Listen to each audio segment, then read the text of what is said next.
有一個主人準備遠行，佢根據3個僕人嘅才幹，分別將5000、2000同埋1000銀紙交俾佢哋，叫佢哋去賺多啲返嚟。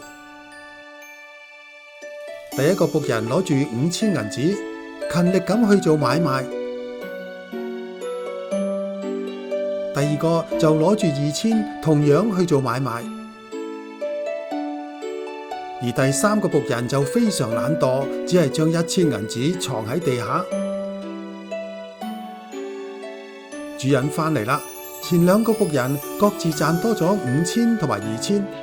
主人大讚佢哋良善忠心，派佢哋管理更多事務，又一齊得着享受。第3個僕人就只係交翻1000銀紙俾主人。主人話：你真係又懶又冇用，乜都唔肯做。於是將佢趕去黑暗嘅地方，將佢啲錢收翻，俾埋第1個僕人去運用啦。究竟我哋會係邊一個僕人呢？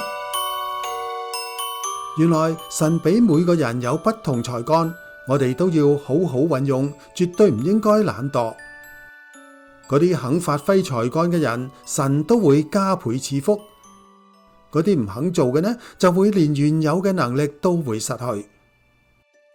耶穌話：凡有的還要加給他，叫他有餘；沒有的，連他所有的也要奪過來。